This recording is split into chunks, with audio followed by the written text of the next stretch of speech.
Hello, everybody. I'm John O'Loughlin. Welcome to McDuff Lives, and it's great to have Harley Schlanger with us. He's joining us from Austria today, I understand. And so, welcome, Harley, and Happy New Year's Eve. Well, same to you, and Happy New Year's Eve to everyone from the Alps in the beautiful city of Innsbruck. You're in Innsbruck? Oh, yeah. Oh my God! Innsbruck, ich muss dich lassen. A song I learned when I was there in 1980. That long Uh, ago. And I had to this is leave it, the, just like the song says. I had to go, and I haven't been back since, but I had a wonderful, wonderful time.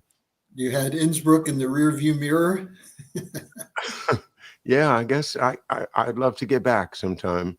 Um, Well, let me know when you do. This is where my in-laws live. My wife is from here, and it's a beautiful city. And this week it was cold with snow and sunny, clear skies, and so my kids got to go skiing every single day. Good, good, good. Well, I'll just tell one little story. When I was there, it was in I think it was August. It was hot, and somebody had advised me that there was a beach on the river. Is it called the Inn River there? Yeah, Um, but I don't think there's a beach. well, there was because I went to something. It was a little bit out Uh-huh. of town, and Yeah, it okay. was just it was this. What you did was you jumped in the water at a certain point, and because the river goes so fast, it kind of Yeah. dumps you on this little beach about a quarter mile downstream. And so I did that, and there was hang gliders up above me, jumping off of the mountain there. A scene I'll never forget. Well, Yeah. enough about me, Harley. How are you? Doing pretty well. Doing a lot of work. I haven't had a vacation because there's so much going on, and we just sponsored or we're involved in a press conference of Doctors Against Genocide, which actually there's a follow-up press conference a little later today. These are American doctors who have been in Gaza and are reporting back on the situation there. And of course, the latest atrocity is the destruction of this hospital and the kidnapping of the director of the hospital, the last hospital open in northern Gaza. And the Israelis still say that they're the most moral army in the world. There's no place for sick children or injured children. There's no medicine. There's no clean water. There's no food. And so I don't know if people will be able to pick it up, but there should be on YouTube later today Doctors Against Genocide, a press report. And they're going to begin lobbying next week in the Congress to demand that the Congress live up to its laws, which say that a country that commits human rights violations cannot receive U.S. aid. And the only country that doesn't recognize what Israel's doing as human rights violations is the United States. So anyway, it's a real fight to enter the new year with some hope for solutions to these wars and crises. So that's what I've been working on the last few days. Well, I'm excited to hear that. My wife goes down to Congress from time to time and supports the Code Pink people who are on a similar mission to try to wake Code up. Pink is right in the middle of it. Medea Benjamin was at the live stream a couple days ago. Well, Godspeed to all of the folks that do that. I might be inspired to go down there myself. It's it's unbelievable to me that America, which is so obviously been very receptive and full of Jewish people, the diaspora, the people that come here, they prosper generally. Their grandchildren are now doing great, and so many people with Jewish heritage are in positions of power, authority, medicine, psychology, everywhere, and yet we only see a few people speaking out against the genocide in Gaza, and it's very how I feel, and thank you for your hard work on the subject. Well, you know what happened, John, is you had the demonstrations last spring, and one of the leading groups was were Jewish youth who were very upset that some of them were carrying signs that say "Not in my name." Hmm. Uh, what happened is that you had Stefanik, the congressman who's Trump's choice to be UN ambassador, led a jihad against college administrators for not kicking these kids out of school. And so they passed draconian measures. They did remove some of them, but they created restrictions. On some campuses now, like Columbia, you need to have a valid student ID to get onto the campus. And they doxed people. They put out their names. They made sure that if people were looking for jobs on their record, it would say that they were supporting Palestinian terrorism.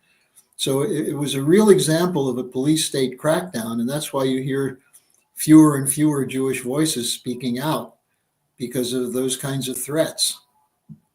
But they still are. And you mentioned Code Pink. They're part of this group. Dr. Jill Stein is part of it. And it includes some doctors from Palestine, as I mentioned, as well as American doctors who went over there and provided help through Doctors Without Borders and other organizations. So, we've just got to keep calling attention to this, and sooner or later, I think people are going to draw the conclusion that what's been done in the name of defending Israel is an expansion of what the opponents of Zionism call a colonial expansionist state. And that's exactly what's happening. They're taking over parts of Syria. They're never going to give that back. They're just adding to the Golan Heights. They're still in Lebanon, and they're just waiting for the opportunity to strike against Iran. And I think they may be waiting till Trump gets in because they think Trump will go along with that. I'm not 100% sure that he will. I think there may be some countervailing pressures on him to not go into back the Israelis in a strike against Iran. But it's a very tense, dangerous situation, and the killing continues. I saw David Stockman, who the former, I think, Treasury Secretary. OMB. Right. He's written a lot lately, and this was shared on the Lou Rockwell feed yesterday, where he basically went back to John Quincy Adams and the famous quote from Adams, that we go not abroad seeking dragons to slay, or something like that. And he emphasizes it with, John Quincy Adams' very clear reasoning as to why we shouldn't do this, and yet here we are doing it. It's destroying our nation because it undermines the whole principle of sovereignty. It's just a remarkably bad way to. I mean, it's just unless you really want to empirically, as an empire, take over the whole world, it doesn't make any sense. So this is the only thing that makes sense to me, is that it is an effort to take over the whole world, and certainly that is the area around Israel, Palestine, and all what we call the Middle East, or used to call the Middle East, is now, is one of the crucial points on the planet. If you want to control the planet, I think you want to control that vital crossroads of energy and commerce and everything else. Well, and that's exactly what it is. It's a crossroads. And the ancient Silk Road went through there. It's a connecting point between the landmass of Africa, Europe, and Eurasia. And that's exactly how the British saw it in the middle of the 19th century. And that's why they got involved there. Out of the India Bureau and the Arab Bureau in Cairo, you had competing British elements as to who would control the forces in the Middle East. But here's something that's important. As of tomorrow, there will be 9 new members of the BRICS. And this is a growing counterpole to the unipolar order.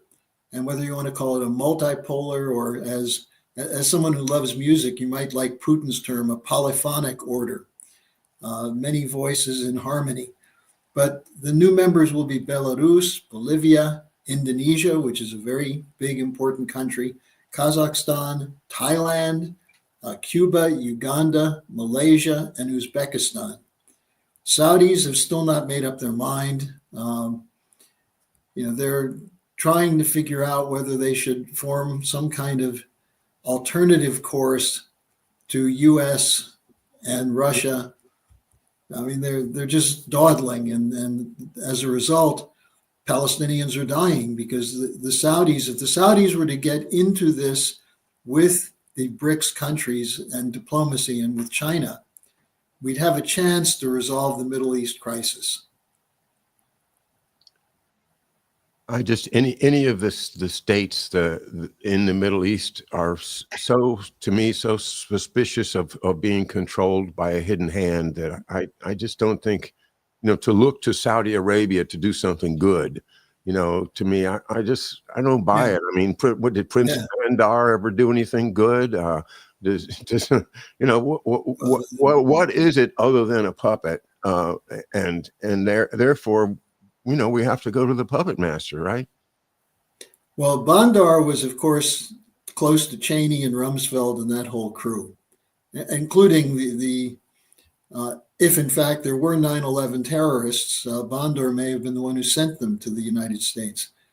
But there's some interesting stuff coming up around the death of Jimmy Carter, because there's some commentaries on the mastermind of Carter's foreign policy, namely Brzezinski.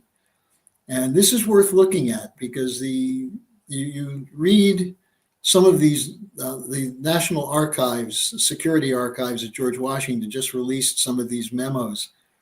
And one of the things we're looking at is what's called the Carter Doctrine.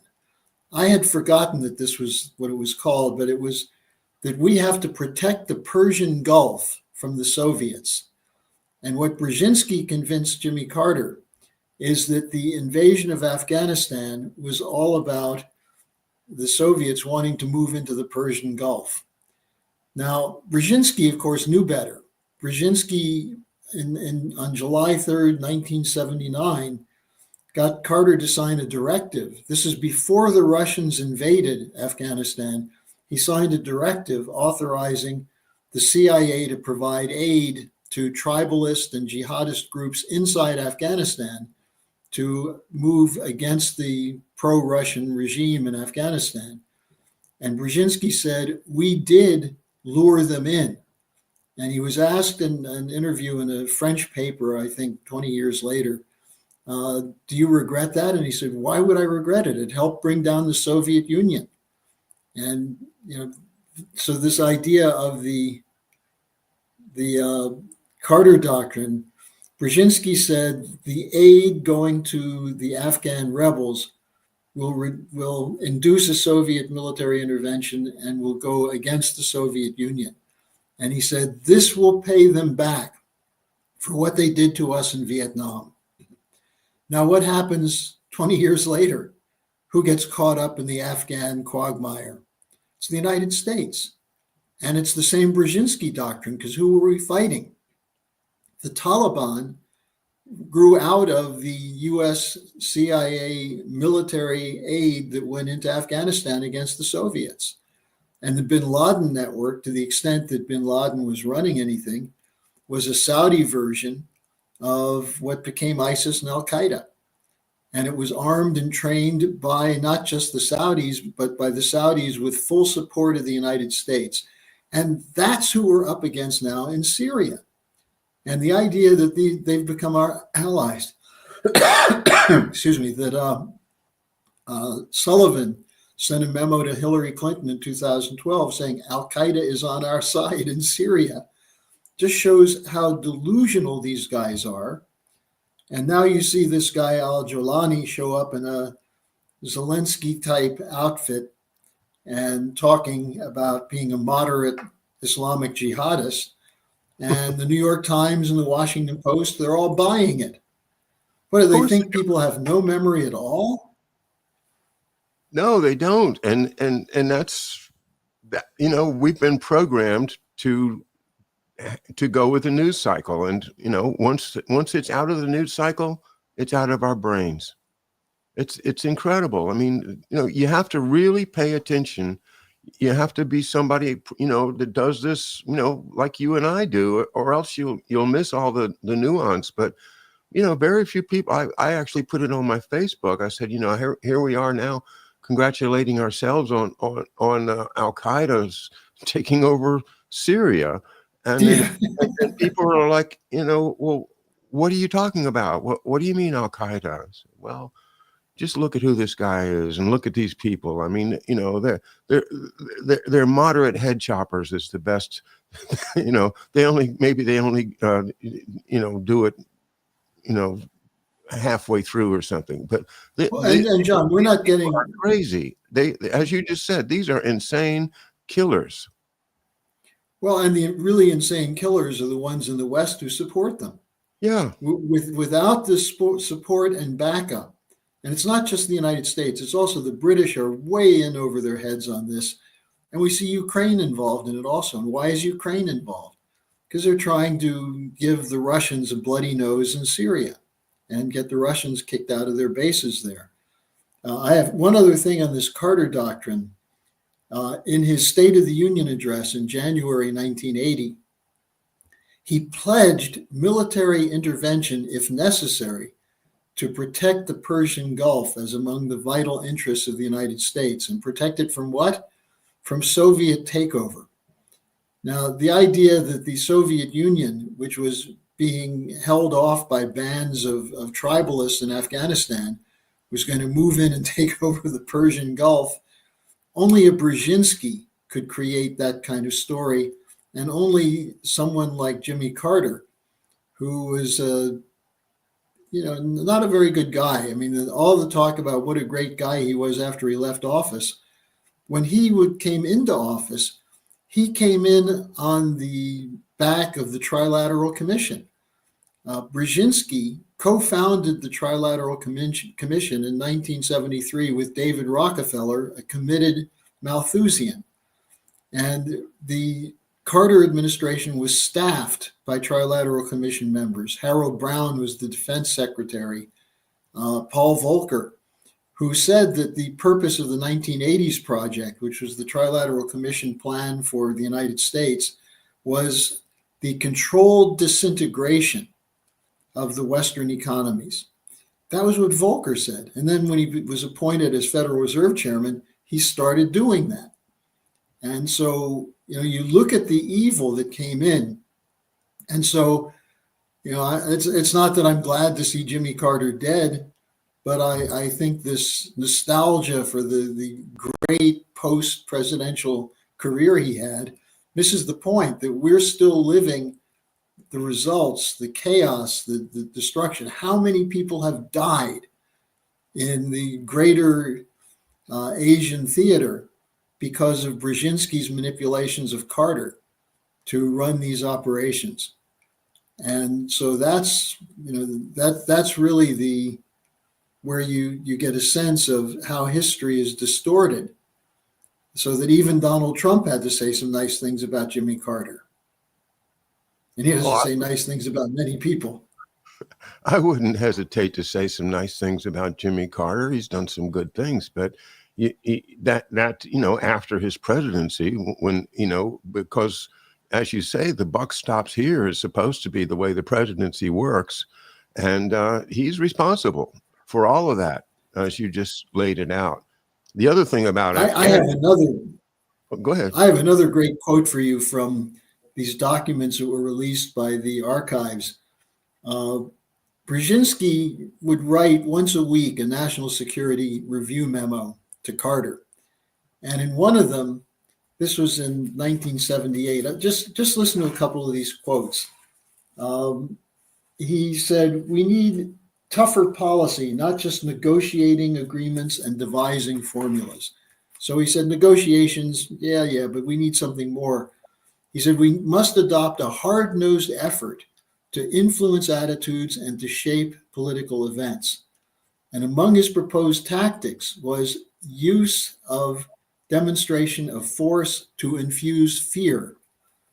And then he said, "Sometimes in diplomacy, you have to say publicly one thing and quietly negotiate something else." Now, in the notes of that memo, Jimmy Carter wrote, Lying? Question mark. So Carter knew what Brzezinski was saying. But that's exactly what we've done. Think about the NATO expansion when we told the Russians they could be brought into NATO. And don't worry, we're not going to bring in Ukraine and Georgia, even as we were negotiating to bring in Ukraine and Georgia.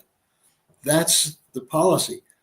Then Brzezinski went on to say we can use black propaganda to stimulate difficulties for our opponents. And his last sentence to this report tells you everything you need to know about Brzezinski. He wrote, "The world is just too complicated and turbulent to be handled effectively by negotiating contracts, while neglecting the need also to manipulate, to influence, and to compel." That's American policy. Now, why is that so important? Well, Brzezinski begat Madeleine Albright, and Madeleine Albright begat Blinken, Susan Rice, and Samantha Power.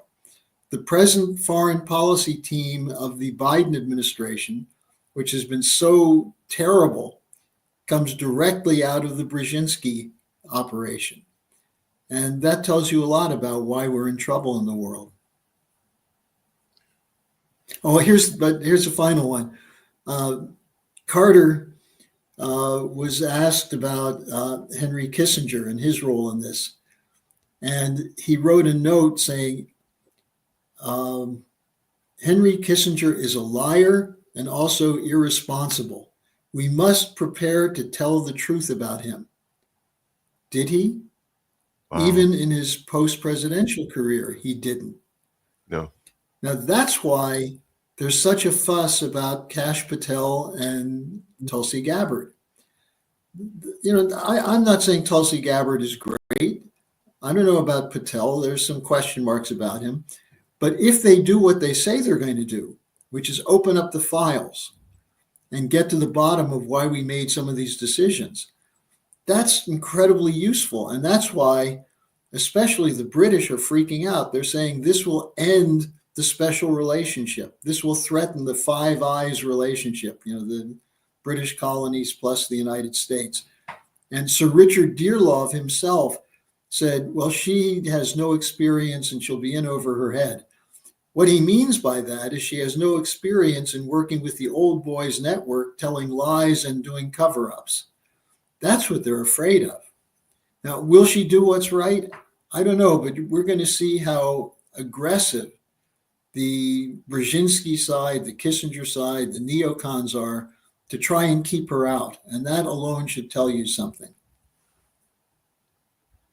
Yeah, it sounds to me like what I saw of Peter Hotez, this the latest guru of the big pharma / government complex, saying that Bobby Kennedy does not have the qualifications to run DHS, and that he's going to be facing on January 21st. He's going to be facing a whole litany of new pandemics that are going to come at him. I wonder how Peter Hotez knows that, and this is another example of the same thing happening. It's frightening. We sit here, we be cool about it. Okay, there's drones up there. Okay, what about the orbs?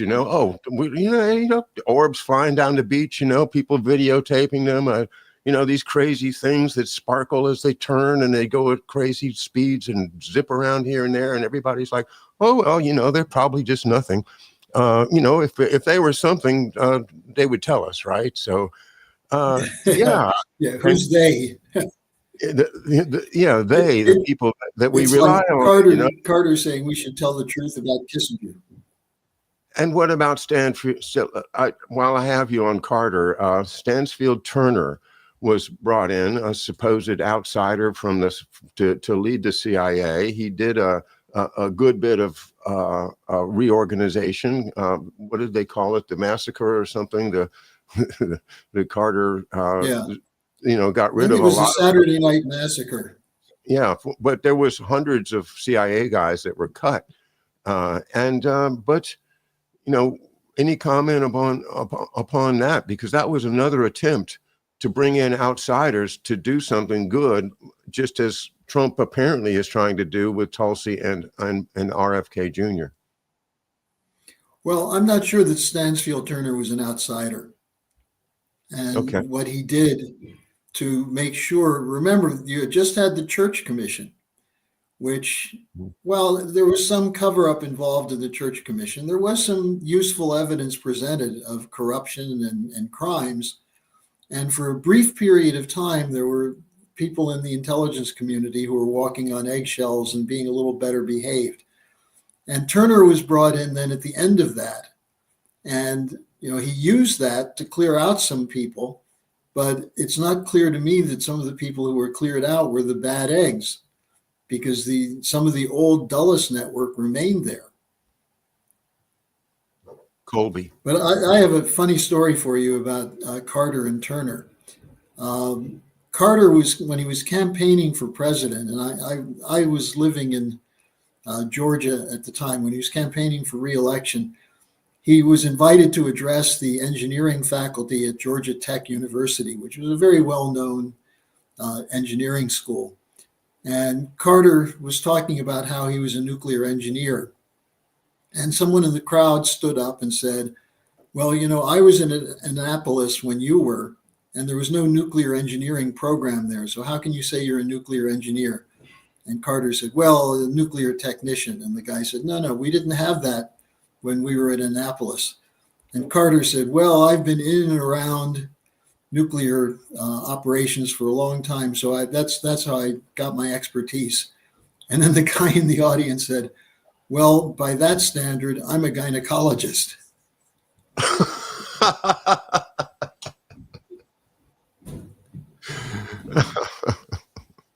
Oh, that's Stansfield Turner was not laughing at that one. Well, it dispels a rumor that I mean, a misconception of mine. I thought he really was a nuclear expert. I was thinking of him in terms of here's this guy that pretends to be this peanut farmer, but he's really highly sophisticated technician.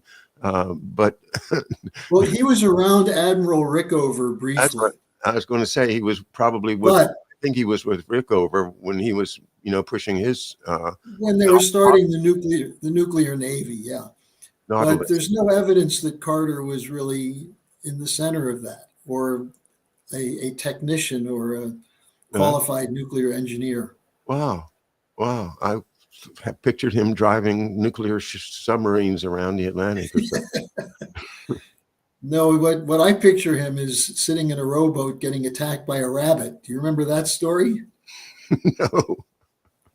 No, I don't. I mean, this shows how old I am now, but in 1977, or 75 rather, I went to a Southern Governors Conference that Carter presided over in Helen, Georgia, a little alpine village in the mountains outside of Athens, Georgia. And I asked Carter a couple times about why he's opposed to nuclear power, since he talks so much about being a nuclear engineer. And at first he said, well, I'm not opposed to it. I'm thinking about it. There are a lot of things we have to work on. And then in his speech later that day, he said, we need to think about phasing out nuclear power. So I went up to him and I said, I thought you said that you weren't going to phase out nuclear power. 2 minutes later, the Georgia State Police escorted me off the premises and left me.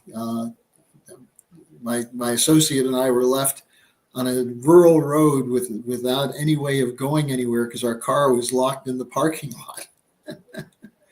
So I never liked Jimmy Carter after that. I guess not. I remember getting a little penknife with a peanut on it from my uncle, who, of course, a great Georgian, my Uncle C.G. Riddle. Yeah, they were proud of Mr. Peanut Man, but yeah, it's too bad. I was just going to mention one more thing about Carter's passing. There are rumors that he passed some time ago, and they've been waiting to give him a state funeral and it with the timing that they want. And this former Army officer, Colonel Towner Watkins, to give a shout out to her. She's on Twitter or X, is putting together all of these ideas about how they're going. If they have a state funeral, they can use that to set up whatever shenanigans they're going to pull during either the vote to confirm the Electoral College in Congress on January 6th or the inauguration itself on January 20th. A serious person who's got a history of service in the military and knows what she's talking about. So yeah, I'm concerned about the next week or two for many reasons. Well, that's actually one of the rumors going around through the MAGA networks, that Yeah. this is really being timed to minimally to disrupt the focus on Trump, but possibly more. And they're putting it together with this supposed flap between Musk and Steve Bannon. I'm sure you've seen that over the H2 or 2. Oh, that visa thing. No, 2A. that turns me off. If you want to fight over the visa thing, wait till Trump is actually inaugurated, and then bring in your issues, because right now it's just going to distract from and give possible openings to the other side to actually pull a Jamie Rankin and come in and say, we're not going to confirm the vote because he's an insurrectionist. That's exactly what is happening, which is they're looking for every angle. Also, another, I think it was $1.45 billion, or actually $2.45 billion of aid to the panhandler Zelensky. Yeah. And, the Russians are just looking at this and they're saying, why? We've reached a point where there's absolutely no way Ukraine can win. All these weapons do is increase the potential for a permanent freeze between Ukraine and Russia. And there's Robert Fico, from Slovakia, has been demanding that there be negotiations for a ceasefire. You have the situation in Romania where they overturned an election because they were afraid of an anti-NATO government in Romania. So in the name of democracy, they're perpetuating wars, overturning elections, running a color revolution in Georgia. I don't know if you know this, but the woman who's the president in Georgia who's refusing to leave is not even from Georgia. She's from France. I think I saw this morning that she finally did leave. Yeah, I think they threatened to cut off the water to the presidential. Maybe they cut off Cosmo magazine or something, the typical French elite. But in any case, you see between what's going on with Israel pressing ahead in Gaza and Lebanon and Syria, possibly in Iran and in Yemen, and then the money just flowing into Zelensky's pockets for whatever purpose. They can't even recruit an army. And this is part of the disruption of the emergence of Trump. And the question that should be asked is, why not give him a chance to see if he can get a negotiated settlement? He's going to have to change what he's offering, because Putin has already said he won't accept the terms that Trump is presenting. And when Trump was asked about that, he said, well, that's why you negotiate, which is certainly a sensible position. But if the media is saying that Trump is committed to having 100,000 European troops in Ukraine, and a spokesman for Trump said that's never been stated, that's a completely false story. But that's what's going around in Europe. Where are we going to get 100,000 troops to put in the Ukraine? Then we have the other thing involving Musk, which I find very interesting. The visa thing is really somewhat of an arcane issue. But Musk issued a very strong statement of support for the Alternative for Deutschland party. And in a poll last week, Alice Weidel, who is the candidate of the Alternative for Deutschland edged ahead of Friedrich Merz, who's the Christian Democrat who everyone assumed would win the chancellor election in February. Now, Merz comes from the BlackRock Germany company. He was the chairman of BlackRock in Germany for 6 years. He's a committed Atlanticist, committed to the war, wants to go to war against Russia. And the Alternative for Deutschland and the left party, the Sarah-Wagenknecht Bündnis, they're both saying that a vote for Merz is a vote for war. And now there's talk about turning the metro stations in Berlin into air raid shelters for when the Russians attack. So, Germany's going through an incredible ringer right now. The economy is in a free fall. The auto sector is in trouble. And you have these crazy politicians who are talking about becoming war ready. So, it's going to be a very turbulent beginning to this year. I'm hoping that once Trump gets in, he will take some steps that will move toward at least calming some of these situations, although that doesn't seem to be his nature.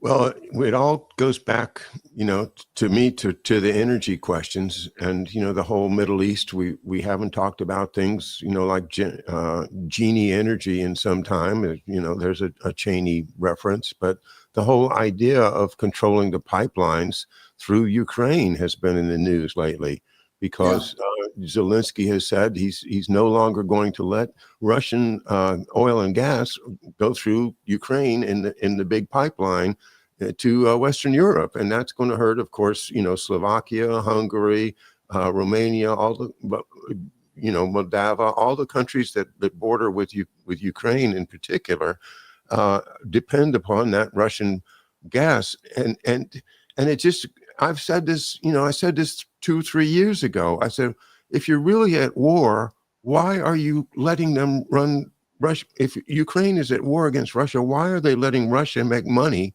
off of oil that they're selling through Ukraine to Western Europe? Why There's would an answer. Easy answer. Easy answer. John, easy answer. Go ahead. Some of that oil goes to Ukraine. Yeah. Ukraine needs that oil and gas. So and what Putin are we now said? Well, Putin said now we're going to cut it off because of what Ukraine's doing to cut off the supply going into Europe. So Ukraine is cutting off Europe's oil, and Russia is therefore going to cut off Ukraine's oil. But why didn't Russia cut off Ukraine's oil when they started the special military operation? Or why don't they do it today and get this thing over with? Well, I think the mistake that I don't know if it's a mistake. What Putin wanted to do was not punish the people of Ukraine. Yeah. And the Russians have, in general, conducted warfare mostly against military and logistical locations. The number of casualties, even with all the hype coming from Zelensky, the number of Ukrainian civilian casualties in 3 years, or it's almost 3 years now, are far less than how many are killed each month in Gaza. And that's the way the Russians have been fighting the war. Now, that could change. But I think what Putin is counting on is that there'll be an ability to negotiate. It's going to take time to settle this. Trump's not going to get a one-day solution. But the Russians are saying, look, we have no reason to continue this. We've succeeded in most of our war aims. We're looking forward to a return to a position as a partner with Europe. Lavrov has been very clear on this in saying that the reason this is continuing isn't 100% due to NATO and the United States. Now, just add one more point here. Did you get a chance to read the Wall Street Journal article from a couple of weeks ago on Biden's condition over the last 4 years? Did you see that?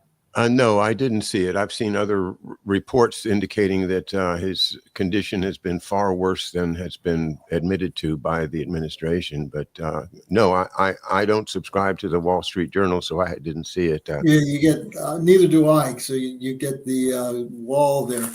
But one of my friends copied it and sent it to me.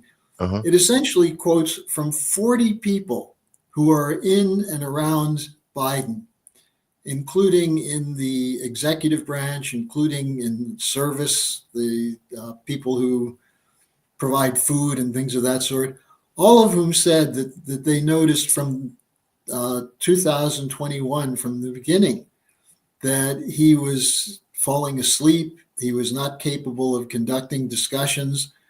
Uh, and the article raises the question, the authors of the article asked a number of people, why wasn't something done about this? And they said, well, because on days when he was able to get up and do things, people liked what he was doing. You know, it's a classic example of someone who should have been given the 25th Amendment and put in a rest home.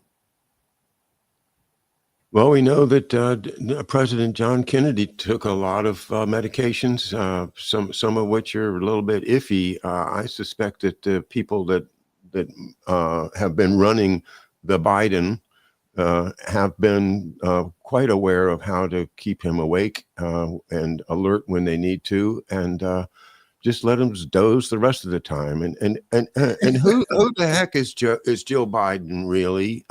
Who does she work for? Do you know? I mean, I just saw she's going back to Italy, where she has these deep family roots in Italy. I don't know. I that's some research I'd like to know. Who is she really working for? Because I don't think it's the United States of America. Yeah, that's a good question, John. I'll check with my Italian connections and see if they know something about her family in Italy. Yeah, or whoever. Anyway, the other thing that I just wanted to say before it's over, before we run out of time, is that we haven't talked about the drug trade and the fact that many alternate reporters and I could conclude the same thing, that our entire economy would crash if we stopped the trade in illegal drugs and other kind of trafficking, including human trafficking, and that's why it all has to keep going on and on and on, and that is a major reason why I think Brzezinski wanted Afghanistan, was because they were needing a new place to grow all of their opium. And what do you think? Is the drug trade still the foundation of the international economy that nobody wants to talk about, and is that why we have to do all these desperate things like wars and killing people and violating every single bit of our sense of human rights? Well, the drug trafficking is definitely a part of the post 1963, post 1971 financialization, because the drug trafficking was underwriting a whole section of the banking system. But even more so, increasingly after the 1990s, it's been a purely speculative Ponzi scheme system in which the drug trafficking is one flow of liquidity, but that is dwarfed by the amount of money that goes through the derivatives markets, the various kinds of trading companies. But there's an element there where the drug traffic fits in, which is that most of the people who, not most of them, but a lot of the people who are the traders involved in these financialized new instruments are on cocaine half the time when they're trading. And there was the something on Wall Street, the movie that showed that. The Gordon Gekko thing. Well, Gecko, but also the one with Leonardo DiCaprio. Something on Wall Street. Remember. Yeah, but I didn't watch it, so I can't remember I don't remember the details. But certainly, when you say cocaine, Wolf of Wall Street is what it was called. Thank you. Yeah. And I have a brother who works on Wall Street and a nephew who works on Wall Street, both fairly well paid. Both tell me that the culture there in the boardrooms is very much of like a locker room with a lot of drugs. They don't like it. But when you're betting billions of dollars, it probably helps to be on cocaine. And so there's an interrelationship there. But look, we never did take seriously ending the money laundering operations, including the money laundering that paid for the terrorists. So, there's a direct connection to everything we've been discussing. We wrote the book back in 1978 called Dope Incorporated. Yep. And we were attacked because we said, this is the city of London. But that's a book I think if people can get a hold of it and read it, you'll see not much has changed. It's just bigger figures now, bigger money. There it is. And by the way, John, huh? the people that we identified as the Dope Inc. Yeah. are also the leaders of the Zionist lobby. Isn't that interesting? The Bronfman family, for example. You find a lot of the people who go back in the 40s and 50s to Lucky Luciano and Meyer Lansky. Their money was laundered through Las Vegas and real estate into the pockets of the 1980s Michael Milken and the leverage buyout crowd, Kohlberg, Kravis, Roberts, and others. They basically laundered drug money in the leverage buyout and takeover, mergers and acquisitions markets. And that became some of the seed capital for what went into creating the derivatives markets. And so it's not surprising that there's so much money sloshing around to defend the Zionist project in the Middle East and its genocidal policies. Fantastic comment. Thank you for that.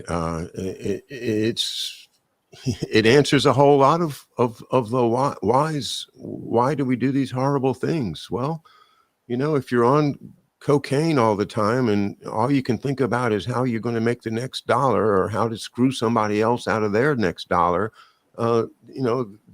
that kind of thinking just multiplies across all of the financial networks. And we that have no control at all over it are just victimized of it. And what can we do about it but try to affect it with our elections, which that's a whole nother story. What do you think about? That's why. What do you think about the United Healthcare murder? The story that George Webb reports it as a mob hit. That this executive would not approve all of the OxyContin that they wanted to sell or authorize pharmacists to distribute. And so he wasn't playing ball with the mafia, so they weren't getting their 10%. So they weren't getting their money, so they offed him, and it's just as simple as that. There's the mob, the Zionists that you identify, and all of this stuff is also a murder incorporated. But what is your view on it? Well, I haven't seen what George has put out on it yet, but it sounds credible. I don't know. It's as credible as the idea that this guy decided he was going to be the white knight and save everyone who's being cheated by health insurance. That's sort of a hard to buy story. Okay. Well, if you do investigate the emergence of these corporate cartels and their takeovers, it is related very much to flows of money. And this is where you see the City of London and the offshore banking, which was totally dominated by drug trading and derivatives and other kinds of speculative systems. The Epstein case, we've never gotten the full story on Epstein and his work with British royals. I mean, this is why one would hope that if Trump really wants to get at what is the deep state, there are several avenues to pursue. And if Gabbard wants to do it, if Kash Patel wants to do it, if Bobby Kennedy wants to do it, there's the Kennedy assassination and 9/11 and the whole national security state that was set up. That's one channel. There's the changing of banking laws and who funded it so that banks could do pretty much whatever they wanted to do. And if they failed, they'd be bailed out. They're too big to fail. And you certainly have been talking about investigating these things. There's so many areas that we could get to if we knew that we had honest investigators. I saw Kash Patel in an interview saying he's going to go in and tell every single person of the 7,000 people employed by the FBI at the J. Edgar Hoover building that they should go out and be cops and go out and bust the criminals. That would be a useful thing. Gumshoes. Get back in the gumshoe business. That was my dad's time when he was at the FBI, and he used up a lot of shoe leather out there doing what he did. It would be nice, if you're going to have a national police force, at least you could ask them to be police for a police force, and not an arm of political chicanery to be used by whoever's got power at the moment. Yeah, and that's the issue, and that's what Kash Patel definitely knows, how the FBI was used as a political strike force. And that's why one of the things we're doing is we're insisting that the LaRouche case be brought in, because everything Patel uncovered in Russiagate points back to the precedent of the LaRouche case, including the coordination with British intelligence, FBI, CIA, National Security Agency. So, we're going to be putting a lot of effort into making sure that he's confirmed, that Gabbard's confirmed, and then keeping the pressure on to make sure they actually follow up what they say they're going to do. Well, I have a humble suggestion of my own, and that is this guy over my shoulder here, my dad. As you know, and you've been a great supporter of my work to try to expose what they were doing during his career and his untimely death, which looks a lot like quick cancer to me. And I've been pursuing every lead I can to uncover what was really going on in the Pentagon and what was really going on what's been going on with regard to these weaponized cancer programs. And if somebody in the administration wants to open up the files on SACSA, the Special Assistant for Counterinsurgency and Special Activities, that was opened by President Kennedy to take special ops away from the CIA, to transfer them out of the hands of an Ed Lansdale into some real good officers like my dad and the people that were put into SACSA by President Kennedy, and to show what happened to them, and to tell the story of the good people that were trying the best they could to defeat this imperial juggernaut that's taking over our country. So I think, Lyndon LaRouche is of course a tremendous example of being victimized by Robert Swan Mueller and all of the powerful people that wanted to shut him up. And it's not just Mr. LaRouche; it's so many other people in the LaRouche organization, and Mike Billington and everybody that was locked up for years to shut them up. I think. Absolutely. I mean, Diane Sayre, our good friend, running for Senate in New York, so much courage to get out there in front of these issues. Did a great TikTok video on that. John, I would recommend that you take the material that you've compiled on your father's case and more broadly from that, and assume that there will be somebody who will be interested in looking at it. So, this is not we're not folding our tents. We're getting ready to go on an offensive.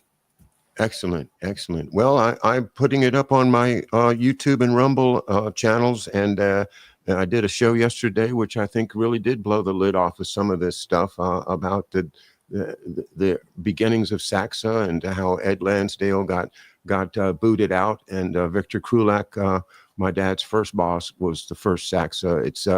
It's a good story to start off if you want to investigate into my dad's life. It was just an hour show I did yesterday. But yeah, Harley, last word to you for the 2024 Harley and Me show. How would you like to wrap it up? I didn't get to bring it up, but 2025 is supposed to be the Jubilee year, according to the Pope. And Oh, so that maybe this will fit in with the whole question of a new development architecture. So that's something tomorrow. Ray McGovern is going to join Helga Zepp-LaRouche to discuss that. And Ray is a good Irish Catholic, so I think it'll be a very interesting program. excellent. All right, Harley Schlanger, thank you so much. Happy New Year to you, your family, and all the good folks at Schiller and LaRouche organization. Bye for now, and we'll see you next year. See you next year. Bye, everybody.